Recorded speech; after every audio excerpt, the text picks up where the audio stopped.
राम राम भैया, जय माता दी, जय सीताराम। देहाती मंत्र में आपका हार्दिक स्वागत है दोस्तों। भैया आज मैं आपको बहुत ही शक्तिशाली जानकारी देने के लिए जा रहा हूं, जो ये है एक जोगनी की साधना दे रहा हूं आज आपको। मैं बहुत ज्यादा कमेंट आए थे आपके मेरे पास के गुरुजी हमको जोगनी की साधना दो, ठीक है। तो आज मैं आपको कामेश्वरी जोगनी की साधना देने के लिए जा रहा हूं, जो बहुत ही दिव्य है, बहुत ही शक्तिशाली है, बहुत ही पावरफुल जानकारी है, ठीक है दोस्तों। जोगनी का काम है शत्रुओं को दंडित करना, अपने साधक को धर्म के मार्ग पर चलाना, अपने साधक की आर्थिक तंगी को दूर कर देना, अपने कुल देव देवता की कृपा को प्राप्त कराना, अपने पितरों की मतलब जो पितर रूठे हुए हैं उनको मतलब साधक द्वारा इसी साधना से मतलब उनके अनुकूल कर देना।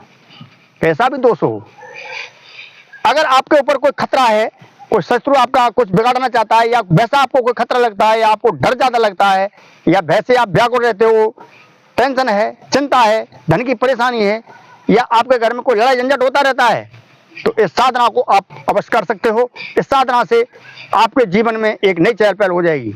आपका घर धन धान से बिल्कुल भर जाएगा। भैया वैसे नहीं है, ये माँ के दूत हैं भैया, ये समझो दूत समझो, 52 पैरों, 56 कलवा, 64 जोगन, बीर लांगोरा बलदाई, ठीक है। ये बेही जोगनी है भैया। ये अपने भक्तों पर दया करने वाली, दुष्टों को संहार करने वाली और बिल्कुल कोमल हृदय की होती हैं, लेकिन भैया दुष्टों के लिए तो ये काल है। माता हो, जोगनी हो, बहनों हो, या कोई भी हो दोस्तों, अगर आप सब प्रकार से हताश हो चुके हो, परेशान हो चुके हो, कोई क्रिया कार्य नहीं कर रही है, कर्ज वाले आपको परेशान कर रहे हैं, शत्रु दुख दे रहे हैं, ठीक है, बेटी बेटा आपके कहीं में नहीं है, अपने बात चल रहे हैं, तो केवल इस साधना को कर लेना, सबको ये गोला में ठीक कर देगी ये माता जोगनी। तो भैया इस साधना को करने के लिए आपको चाहिए, यह साधना आप अपने घर में कर सकते हो, ठीक है। साधना को करने के लिए आपको चाहिए एक चौकी पर लाल कपड़ा, कुछ फल, कुछ मिठाई, और भैया एक पौवा शराब की बोतल, ठीक है, और कुछ बतासे, लौंग, गोला, और भैया नारियल, कुंभकर्ष, और भैया कुछ अगरबत्ती और सामग्री, ठीक है। किस प्रकार से संपूर्ण जानकारी मैं आपको आगे देने के लिए जा रहा हूं दोस्तों, लेकिन प्रथम साधनाओं में कैसी भी साधना हो, गुरु मंत्र की विशेषकर आवश्यकता होती है। जिसके पास गुरु मंत्र है उसकी साधना तो होनी है भैया दोस्तों। गुरु का तंत्र क्रिया में बहुत ज्यादा महत्व होता है। कोई भी साधना हो, सब साधना खतरनाक होती है, लेकिन गुरु के द्वारा गुरु मंत्र प्राप्त करने के बाद में, सुरक्षा मंत्र प्राप्त करने के बाद में, सरस्वती मंत्र प्राप्त करने के बाद में फिर कोई खतरा नहीं रहता है। साधक का डर वह सारा दूर हो जाता है दोस्तों। कभी भी साधनाओं में घबराना नहीं चाहिए, डरना नहीं चाहिए। अगर डर लगता है, घबराते हो, साधना करो मत भैया, ठीक है दोस्तों। प्रथम आपको एक चौकी लेनी है जो काठ की आती है, ठीक है, लकड़ी की आती है। चौकी पर माता जोगनी की आपको एक तस्वीर रख देनी है, फूल डाल देने हैं, ठीक है, 5 प्रकार के फूल, उस पर लाल कपड़ा बिछा देना है, लाल कपड़े पे फूल रख देने हैं, फूल के सहारे जोगनी की आपको तस्वीर रख देनी है। रखने के बाद में भैया फिर आपको 5 फल, अनेक प्रकार के फल, ठीक है, जैसे केला, संतरा, सेब, अंगूर, चीकू, 5 प्रकार की इसमें मिठाई, जैसे लड्डू, बर्फी, पेड़ा इत्यादि मिठाई, ठीक है। वहां पर आपको माता के भोग रूप में रख देने हैं। एक देसी शराब की आपको बोतल लेके आनी है, ठीक है, और भैया एक गोला इसमें चाहिए। गोला में आपको सुलह कर देना है, उसमें आपको देसी घी डाल देना है। देसी घी ऐसे डलेगा, उसमें आपको बूरा मिला देना है, बूरा समझ रहे हो, देसी घी में बूरा मिला देना है, उसके अंदर आपको डाल देना है। उसमें आपको 11 लौंग डाल देनी है साथ ही, ठीक है, और बतासे, अगर बूरा आपके पास नहीं है तो बतासे उसके अंदर डाल सकते हो, ठीक है। हवन करने के लिए कंदा की ही आंच आपको चाहिए, ठीक है, और उसमें कोई क्रिया कार्य नहीं करेगी। मेरे तंत्र मंत्रों में, साधनाओं में, सब में झाड़ के कंदा की ही आंच कार्य करती है, ठीक है, कंदा की आंच चाहिए दोस्तों। इसमें आपको एक कुंभकर्ष चाहिए, कुंभकर्ष में थोड़ा सा गंगा जल पानी से फुल भर देना है, नीचे उसके नीचे जौ होने चाहिए, जौ के ऊपर कुंभकर्ष होना चाहिए, कुंभकर्ष के ऊपर एक ढक्कन होना चाहिए, ढक्कन के ऊपर फिर जौ होने चाहिए, जौ के ऊपर नारियल होना चाहिए, नारियल के ऊपर छोटा सा लाल कपड़ा होना चाहिए। ठीक है, ध्यान करना है दोस्तों। साधना के लिए एकांत कक्ष चाहिए बिल्कुल, और उसमें सुगंधित पैदा हो जानी चाहिए, कोई सेंट या उसका छिड़काव मार देना है आपको दोस्तों। प्रथम इस साधना में संकल्प लिया जाएगा, यह साधना मात्र 21 दिन की साधना होगी, संकल्प लिया जाएगा इस साधना में। ठीक है, कि मैं फलाने का शिष्य, फलाने का पुत्र, मैं फलाना ये संकल्प लेता हूं कि माता में जोगनी की साधना करने के लिए जा रहा हूं, इसमें आप मेरे पितृ, मेरे गुरु और भैया मेरे कुल देवी देवता इसमें मेरी सहायता करें। हे माता जोगनी, हे माता कामेश्वरी जोगनी, इसमें मेरी सहायता करें, मैं आपकी शरण में आया हूँ, मैं आपके द्वारा जन कल्याण करना चाहता हूँ। हे मैया, मैं बहुत ज्यादा परेशान हूँ। इस प्रकार से विनती करने के बाद में आपका संकल्प पूरा हो गया। 3 बार पानी को छोड़ देना है जमीन पर। ठीक है, 3 बार इस प्रकार से बोलना है, छोड़ देना है आपको। इसमें आपको 21 अगरबत्ती जलानी है मेरे भैया।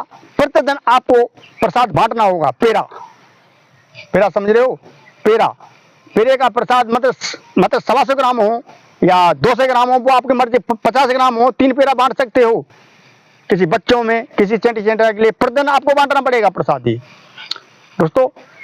फिर आपको ऐसी एक रुद्राक्ष की माला चाहिए, डाब का चाहिए आपको आसन। यह साधना पूरे दिशा की तरफ मुंह करके आपको करनी होगी, और इसका एक छोटा सा मंत्र है। इस मंत्र का आपको 2 से 51 बार प्रतिदिन आपको जाप करना होगा। पहले दिन से आपको अनुभव मिलना प्रारंभ हो जाएगा। कभी जब मैया को धार दे देनी है शराब की। ठीक है,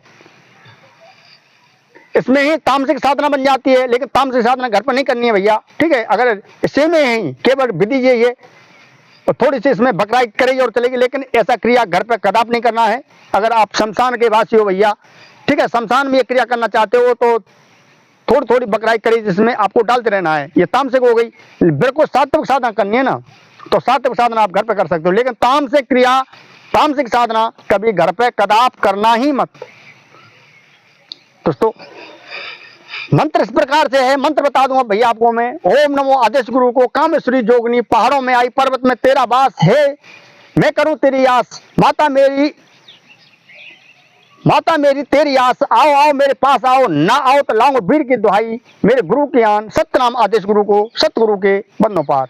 दोस्तों यह साधना खतरनाक है भैया। ठीक है, इसीलिए मंत्र में थोड़ी सी मैं गड़बड़ कर रहा हूं, लेकिन भैया अगर आपके पास गुरु मंत्र हो तो इस क्रिया को करना, अन्यथा मत करना भैया, क्योंकि इसमें पहले दिन से अनुभव होना प्रारंभ हो जाता है। और जोगनी का काम क्या होता है खुद आप समझदार हो। ठीक है, कभी भी साधना डरना नहीं है, सामने से बात करेगी, बिल्कुल सामने से बात करेगी, बिल्कुल बिल्कुल प्रत्यक्ष स्वरूप में आ जाएगी। ये ऐसा नहीं है कि वो आपको चेटक दे के मतलब ये परछाई आ रही को, कुछ नहीं, बिल्कुल डायरेक्ट सामने आएगी। केवल 1-2 बार चेटक देगी, तुरंत प्रत्यक्ष में आ जाएगी। ठीक है, मंत्र स्पष्ट रूप से बता देता हूं।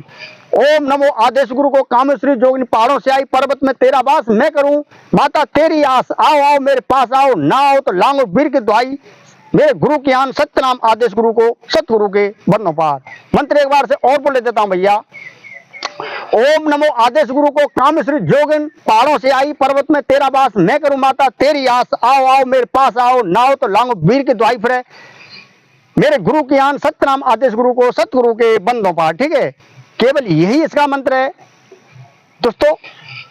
मंत्रों में कभी भी गड़बड़ नहीं करनी चाहिए। ठीक है, मैं तो भैया इसलिए कर रहा हूं कि बहुत से भाई कमेंट आते हैं मेरे पास जब मुझे मालूम पड़ते, ठीक है, कि मतलब गुरु बनाया नहीं है और साधना करने लगे बैठे। नहीं भैया, कोई भी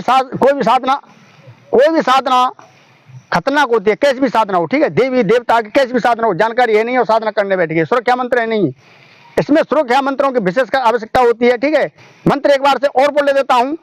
ओम नमो आदेश गुरु को, कामेश्वरी जोगनी, पहाड़ से आई, पर्वत में तेरा वास है, बास मैं करूं माता तेरी आस, आओ मेरे पास आओ, ना हो तो लाऊंगा वीर की दुहाई, मेरे गुरु की आन, सत्यनाम आदेश गुरु को, सतगुरु के बंदों पार। केवल इसका यही मंत्र है। ठीक है, यहाँ पर भैया चैपा ज्यादा हो गया, चैपा समझ रहे हो, लायाम से चैपा, वो कभी जब मुंह में चला जाता है। तो भैया इस प्रकार से ये माता जोगनी आपके सम्मुख आ जाएगी और इससे सामने से बात करना है। प्रथम साधना में ये कहना है कि मेरी और मेरे गुरु की मेरी और मेरे परिवार की आपको रक्षा करनी होगी। ठीक है, उस प्रकार से 2 वचन कोई ले लेने हैं और 3 वचन तो कभी छोड़ना मत। ठीक है, उसके बाद हम प्रत्येक आते ही 3 वचन नहीं छोड़ना है, ब्रह्मा विष्णु महेश की 100 अंडवश खवानी है। तो भैया ये जानकारी आपको कैसी लगी? अगर अच्छी लगी हो तो ज़्यादा लाइक करें। जो पहली बार भैया चैनल पर आए हैं तो चैनल को सब्सक्राइब कर लें, बगल वाला घंटो दबा दें ताकि ऐसी रोचक जानकारी आगे भी आपको मिलती रहे। तो आज के लिए बस इतना है भैया। जय माता दी, जय सीताराम, राम राम भैया।